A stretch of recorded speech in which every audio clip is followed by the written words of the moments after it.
Hey, what's up everybody? It's your boy Rudy coming at you with a new video. This is Reveille Peak. This is one of my favorite places to go because this is the kind of stuff that they have. They have amazing views. Very awesome place and probably the best trails in Texas. Now I know I haven't ridden everywhere in Texas, but I've ridden a lot of different places in Texas. And I tell you what, they have some of the best technical climbs. They're steep. The sights you see at Reveille Peak. The views are beautiful. Awesome. The terrain is technical. You got lots of grip, and it's South Texas. But they also have things like this. These are some of the gnarliest enduro lines that Texas has to offer. And I tell you what, this particular part of the video, me and some friends were going up and we were getting ready for an enduro race that was happening the following weekend. Now I wasn't going to be able to race, but I was going to help some friends that I know pick hopefully some of the better lines.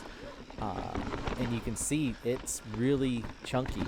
And whenever you're trying to do this stuff at race speed, you definitely want to show up and do some of the lines beforehand.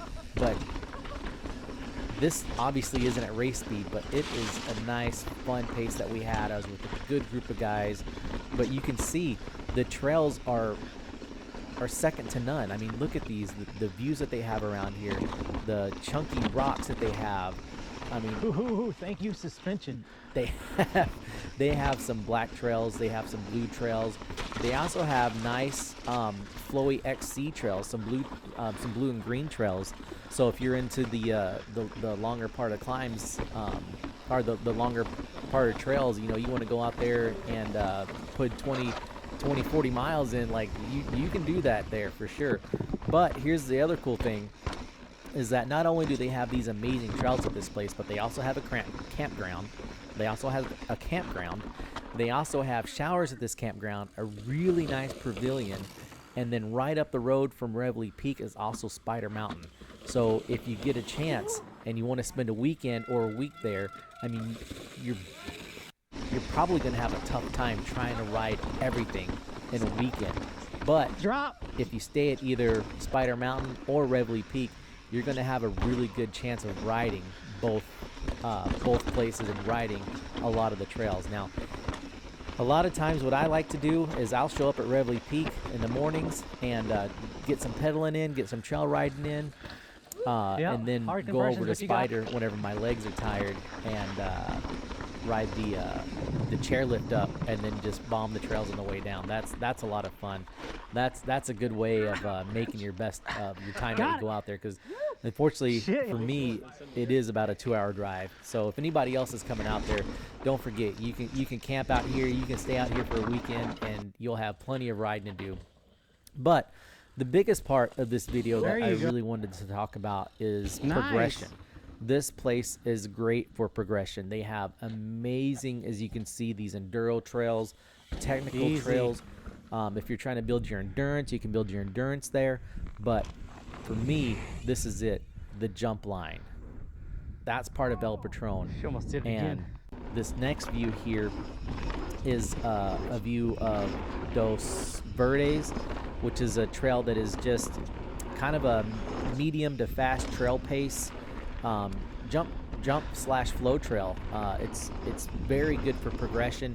If you're somebody that's new to jumps, this line is really good for you because nothing's gapped, so meaning that everything has a table to it, and you can pedal or pump, or you can just kind of roll over everything, land on top of the tables.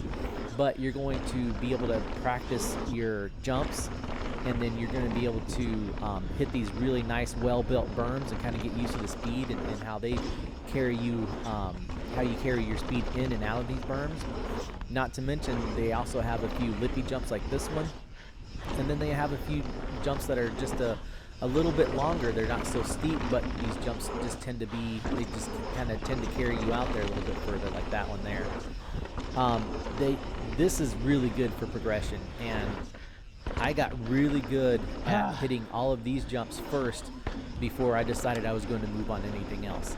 But not only do they have trails like this here, but they I have want to hit this crazy whaletail features so bad. like a Don't know why I'm whaletail. so scared.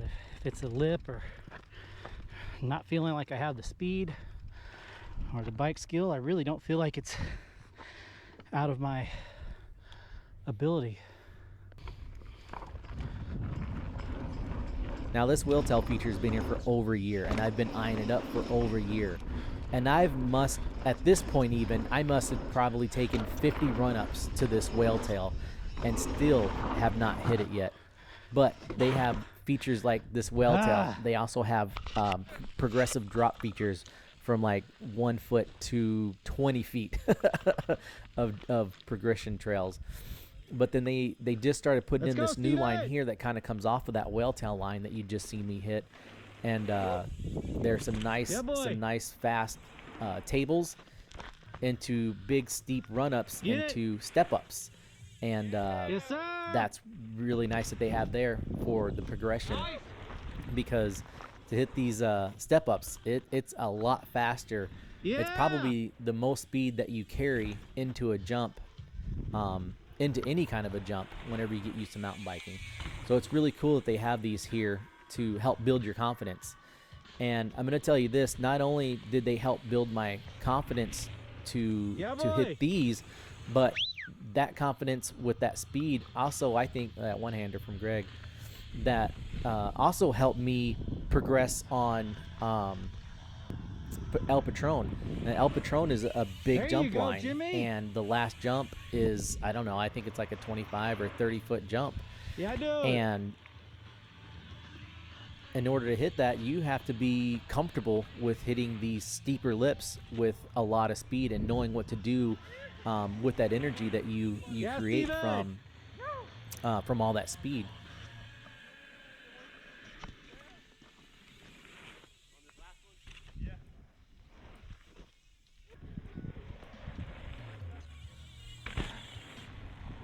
Now you can see here, it's not a big deal if you case these things, especially when you recase on the top. Ooh. But as you can see here, Push it, my Jimmy, friend Jimmy, he comes up here, and this is like his second run in, and he just clears it.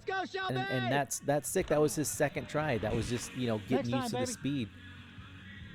And you see my friend Shelby, like, he cases it pretty hard there, but you know, there's living life, baby. Living a little bit of life. What is this one? What is this run?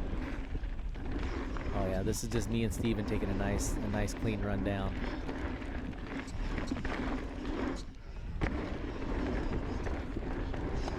Sorry about the video. I know sometimes it gets a little choppy on me.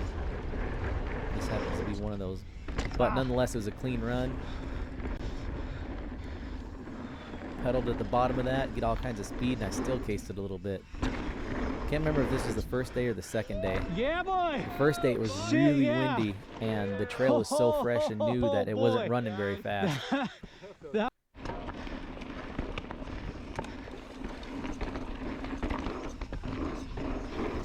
Well, we were done with that. Yep, and then me and my friend Steven decided we were going to go hit El Patron, and that's what this is.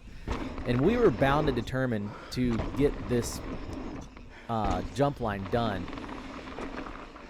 They just follow cammed you. And we just decided that, you know, you see me and Steven pull off here to the left after those first, I don't know, 5 or 6 jumps.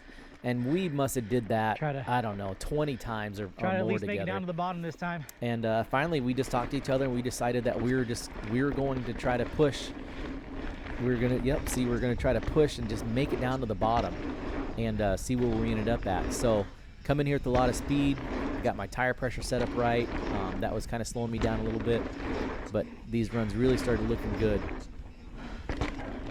And coming from those step-ups with all that speed was really preparing us to get these. I still cased that one too. Didn't matter. We were just going to pedal into it and get our speed back up, which I did. As you can see here, I just started clearing these nice. I was with you, bro. Oh, shit. Oh, and then my boy Steven, he hit the brakes. I came over that, and the wind hit me. Oh, yeah? All off, bro.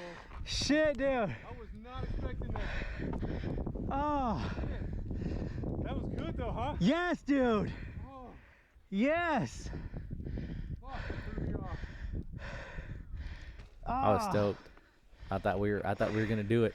so Anyways, we talked a little bit more. almost 2 more jumps. We kind of lined up where we 2 wanted more to hit jumps to these conquer hit these last few jumps. Whoa.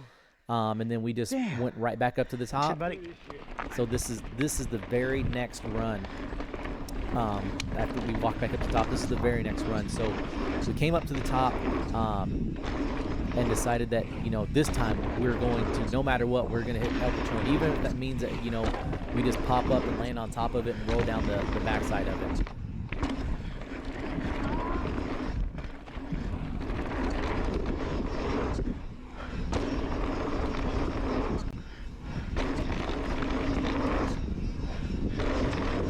Speed up there again. As you can see, I cased those first couple, or those last couple.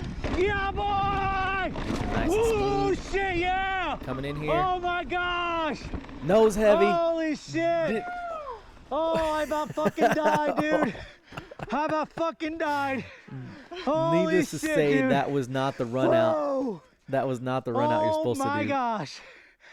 Oh, my commitment was only halfway I got it there. done, but I came down nose heavy. I went through this really chunky section shit. that wasn't even part of the trail. That was the ugliest run we've done. Fuck it, we did it. That was the ugliest run we've done. And we still fucking went to the bottom, dude. Holy shit. Let's clean this shit. All the way. But yet again, we decided, let's go right back up to the top. Let's go right back up to the top and hit this thing all the way. Let's clean it up, make some good runs. And this elpatron has been a thorn in my side, again, for almost a year. Like, to make it down this thing took me a year to progress, to feel comfortable enough, to come here enough to be able to hit these. This is a year of progression.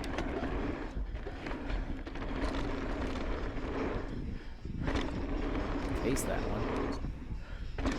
Landed on top of that one, just pedal through it. Case a little bit. That was nice and clean. That was clean. That was clean. And then whoop, level out, boom, come right down. Now so I'm on the much run better, out. dude. And I'm super happy. I'm super happy that I made it. I'm stoked. I'm stoked that it was better, but it's nothing like going down the first time and hitting it.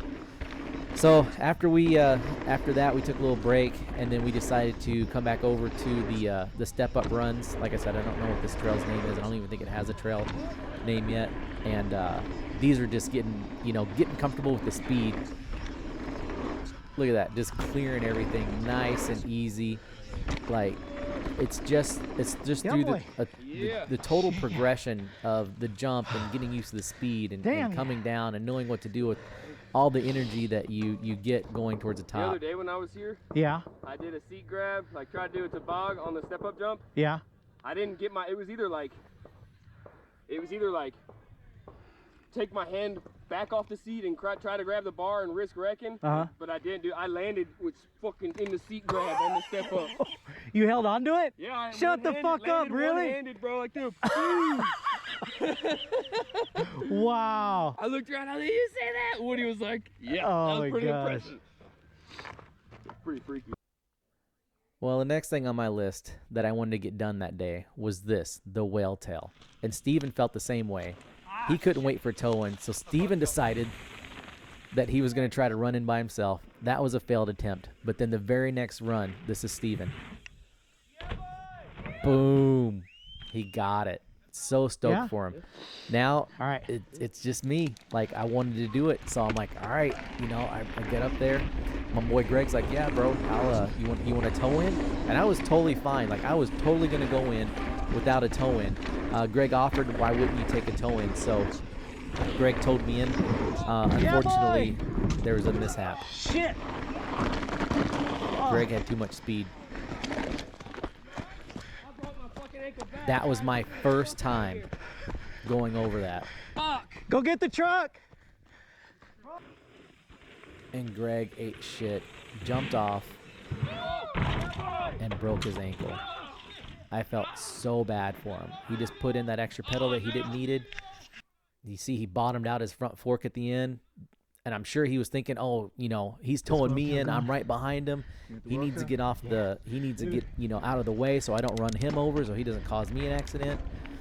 But we got him situated, and I was like, I got to do it. I got to, you know, I got to claim it. I got to make sure that I'm comfortable with it. So after we got him all situated, I went right back up to the top and took a run into the whaletail. Yeah, boy. And here it is. Up and over. Yo, boy. Nice and easy. I was so stoked. Here's a second view at it. But hey, guys, I really appreciate you guys sticking throughout the video. Thanks for watching. Peace out. Go ride your bike.